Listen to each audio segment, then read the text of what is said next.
Fellow comrades, it's read as follows. The document has been shared to the National Executive Committee and has been distributed to us as the National Executive and then the national level. This document has been distributed to us as National Executive. Breakdown usehlala kwi-NEC yomkhonto wesizwe. Hayi mhlambi singisengasazi angikho lapho. Ngiforwardelwe elinye comrade le document le video le ka breakdown. La khona echaza ngama guidelines okukhethwa kwama PR kanye nama ward candidates kanye no mayoral candidates. Ngokwazi kwami incwadi esaphumile beyithe incwadi yama guidelines izophuma mhla 17. Well ku breakdown nangethi uhlala ku National Executive seyisheriwe kubona idocument usiyasifundela thina kulungileke. Na into engizoyisho ema comrades omkhonto wesizwe. Akulona iqembu labantu abafundile leli. Mani ke nalenza iqembu labantu abafundile. Thina siyazazi idome ifundile thina. Sizibonile idome ifundile zikuma position amakhulu idome ifundile ngoba zingene ngama CV ashoyo ukuthi qualification this ukuthi une degree nokuthi unjani akusho ukuthi unengqondo la. Inqwaba abantu abasilidile abangenangqondo. That is why South Africa la ikhona. It's because we've been led by educated fools. You cannot shy away from that fact. Manje uthatha umkhonto wesizwe kuyiqembu labantu elasungulwa umuntu ongazange azafunde bese nilenza iqembu leyifundiswa. So uyeka umkhonto. Mina ngifuna ukunitshela nje Frank sizoyeka umkhonto nisale namajazi enu ke sibone ukuthi lawo majazi azonenzela. Angikhulumi ke mina into ongayenzi futhi mangiyenza into mase ngikhuluma into engiyenze ngedwa mina ngiyakwazi ukinfluence abantu. Nathatha umkhonto wesizwe nawenza ama degrees nama masters degree sizowuyeka nisale namajazi enu emkhontweni. Iqembu labantu laba abantu abathi ntu asebekhathela ukudlala abantu bakuma position abawo minister abawo MEC ngoba nakuthiwa bafundile. Ingakanani imali edliwe ka Department of Education kama feeding scheme idliwe kulida uminister ekuthiwa bafundile. Ingakanani imali edliwa ka Department of Transport kodwa abantu benamajazi. Does education does anything for you? Does your degree does anything for you? It doesn't. It's only your brain that works. Nathatha le organization nayenze abantu abafundile nizosala nodwa kule organization. Sengishilo. Inkinga enkulu ehlasela umkhonto wesizwe party ukuthi ababaza abantu abaloyal to iparty nabantu abangekho loyal. Ngikusho lokho ngoba ngesikhathi sungulwa baningi abantu abajoin umkhonto wesizwe party kodwa beyinezinhloso ezehlukene. Bengenayo inhloso eyodwa. Okwesibili, abantu abasemkhontweni manje abakwazi ukubeka iqembu phambili. Kodwa babeka idingo zabo phambili bese iqembu lilandela ngemuva. Awukwazi ukuthi kungathiwa kunento eplanwayo bese uyayilika. Ube imember ye-executive. Kuxoxwa izinto ku-executive bese wena uyayilika lento uyilika wena ngamabomu ngoba unenhloso ethize. Iyona inkinga eshaya umkhonto wesizwe party. Usibonelo Nomvalo uSecretary General ka9 noma ka10 umkhonto wesizwe party kodwa naye angikholwa ukuthi uzohlala isikhathi eside kodwa inkinga enkulu nesihlava esikhulu yabantu abangaphakathi kumkhonto wesizwe party ikakhulukazi indodakazi ka former president uJacob Zuma. Ngizosho ukuthi kungani kodwa ngicela uzwe la.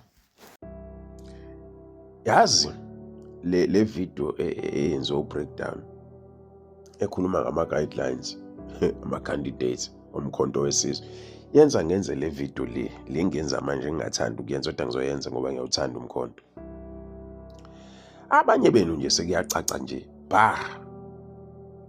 ukuthi ninento yenu nina nisebenza into yenu futhi angikho lapha ukuthi nginiyeke ngizela kulento. Uyabona ngesikhathi nenza leya consultation process into okwakumele nibeke emqoka icapacity yomuntu. Yabona lokunye okuningi kwase kukhona kwa compromise icapacity ukuthi anizwa mengisho. Anizwa mengisho. Mina ngiyibona ingozi sakude nje. Uyabona mangabe sekuzothi sekuhleliwe la kwi commission le yayenziwa, kuthiwa i commission. Bengihleka futhi. abesilidwa idome sometimes senithi hayi ngeke kulunge ukuthi engabikhona umuntu we-youth. Nisho sekukhethwa la phambili, sebelapha phambi kwethu abantu, ngeke kulunge engabikhona umuntu we-youth. Sekuyaqalazwa-ke ubani oyi-youth, anisabheki i-capacity, senibheka iminyaka lapho. Hayi ngena sibani hayi lapha sekukhona waka-10 laphana. No ngeke kusalunga lo kwakuba waka-10. Akekho omunye u-youth esingamfaka, asimthole ka-6 u-youth omunye kwabala. Angeneke untombazane Nkosi yami akaza volunteer, ngisho uvolunteer eqembini akaziwa ngisho amavolunteer. Uthuke ngena kuma list ama-candidates usethola isikhundla se-region. Kuthe makwenziwa i-list yabantu abangakwazi ukuya as delegate, wathuka etholakala wangena, kahlali ngisho endaweni wangena. Mefika phambili ngenxa yokuthi anibheki i-capacity, manje nibheka ama-ward ukuthi uqhamuka kweyiphi ward, nibheka i-age, nibheka i-gender. Angena umuntu position yakwi-region sokhethweni. Amavolunteer awamazi wonke, ayabuza ukuthi ubani lo, awamazi. Kwayena uyasho ukuthi aboma mina kanti beningifakelani lento, yazi mina ngiyazi lento. Hayi boba fethi intoni yona i-region? Dlala nge-organization ngoba nenza into zenu. Nifuna abantu abangeke baniquestion emanenza izinto, ibone nibafaka kuma-position khona nizokwenza intando yenu. Laba abazoni-challenge abazi ipolitiki anibadingi eduze kwenu nina, nilimaza umbutho nina. Siyokhethweni-ke manje, lama-guidelines azophuma, ngisasho namanje, angazosiprioritizela into engeke isisize la, i-organization yabantu la. Asikho e-university la, asiqhakambiseli ngemfundo la. Imfundo ayikaze yaliberate umuntu eSouth Africa. Makuthiwa imfundo yamliberate umuntu, ngabe uThabo Mbeki basibeka kude kabi nemfundo yabo, ngabe sikude kabi. Azodlala la nini. Le organization eyabantu, yama-ground forces eyabantu. This is our hope, this is our last hope. We'll defend it. Sena abanye bethu ngoba siyazazi so nobody so sebenzayo ne-social media le. Mhlanje kune-media briefing yomkhonto wesizwe party, kuthiwa izoba ngo-2. Sizobe si-streama-ke nathi sizwe ukuthi yiziphi inguquko nezinto abazosazisa zona ey'nqumeni abazithathileyo emveni kwe-meeting ababenayo osukwini la izolo. Kuthiwe-ke uPresident Zuma uzobe address i-media mayelana ney'nguquko ey'thize ezizokwenzeka eqenjini. Kodwa ngendlela okuyiyo angeke ngimangale mina mayengasasazisa ukuthi uSibonelo Nomvalo uyamsusa kwiposition yokuba SG. Angeke lokho kungithuse noma ungekho umuntu okhulume ngakho ukuthi kungase kwenzeka. Isizathu esenza ukuthi ngisho njalo yilesi. uDuduzile Zuma Sambudla ubhale kanje kwi-Twitter account yakhe, "Morning views from an ordinary member of MK. I have always said that anyone whose order of business when they arrive to MK is to deal with Dudu, try and erase Dudu, sideline Dudu, lie on Dudu, Bluetooth their get rid of Dudu plan, and these ones still continue to work with those who failed and have left. They are not in the liberation movement for anything good. They don't love President Zuma. They want to use our liberation movement for their own personal gains. Hence, attack on all accounting officers. Bathunyiwe. Signed by ordinary member of MK." uDudu lo bhale kanje. Akagcinanga kodwa ngokubhala kanje uphinde wabhala kanje.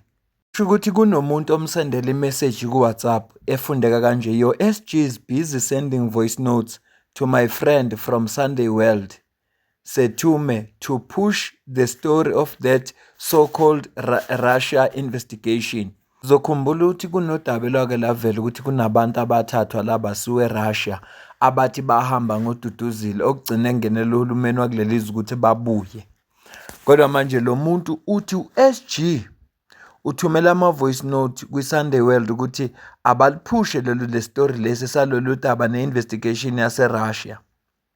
Ngokusho-ke kalo muntu lo, uDuduzile yena uresponda kanje, uthi, "I'm the biggest project of these leaders And one of the places they meet and discuss me and peddle lies against me is Hillcrest.